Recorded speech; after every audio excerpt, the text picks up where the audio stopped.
నమస్తే మహేందర్ గారు. నమస్తే సార్. నా పేరు రవీందర్, మాది బిబో సీడ్స్ బెంగళూరు కంపెనీ. మీరు మీ పేరు సార్? నా పేరు పిడుగు మహేందర్, మాది రావణపల్లి విలేజ్, మాదేపూర్ మండలం, జిల్లా జయశంకర్, భూపాలపల్లి, తెలంగాణ.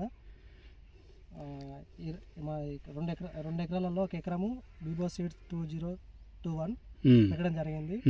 ఇప్పుడున్న సిచ్యువేషన్లో అన్నిటి నల్లగా అయిపోయినాయి, కానీ ఇది మాత్రం మంచిగా నీట్గా ఉన్నది, కాయ సైజు ఉన్నది, నెంబర్ 1.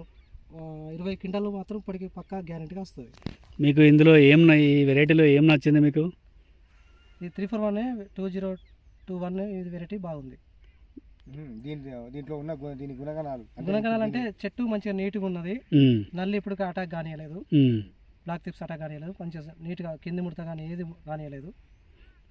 గ్రోత్ ఎట్లా అంటారు? గ్రోతింగ్ మస్తు ఉన్నది, హైలైట్ ఉన్నది, కాయ నెంబర్ 1 ఉన్నది. కాయ నెంబర్ సైజు ఓకే, అన్నిటికంటే మళ్ళీ తెల్లగా కూడా నల్లగా లేదు, కాయ మంచిగా ఎక్సలెంట్ ఉన్నది. పచ్చికాయ కూడా మనం అమ్ముకోవచ్చు. నెంబర్ 1 ఉన్నది సీడ్. కలర్ ఎట్లుంది? కలర్ కూడా మస్తు ఉన్నది, నెంబర్ 1 ఉన్నది. కలర్ బాగుంది. ఇవాళ మార్కెట్లో 29,000 2021. ఇది రైతులు ఇది పెట్టుకోదగ్గ విత్తనం ఏమంటారా? బిబో సీడ్స్ 100% పెట్టుకోదగ్గ. బిబో సీడ్స్ 2021 అందరు రైతులు వేసుకోదగ్గ వేసుకోవచ్చు అంటారా? 100% 100% వేసుకోవాల్సిన విత్తనం. మీరేమైనా తోటి రైతులకు సలహా చెప్తున్నారా మరి? ప్రతి రైతు వాస్తవానికి ఇది 100% ఎన్ని ఎకరాలు అయితే అన్ని ఎకరాలు పెట్టుకోదగ్గ విత్తనం ఇది. ఓకే, థ్యాంక్ యూ మహేందర్ గారు. Thank you.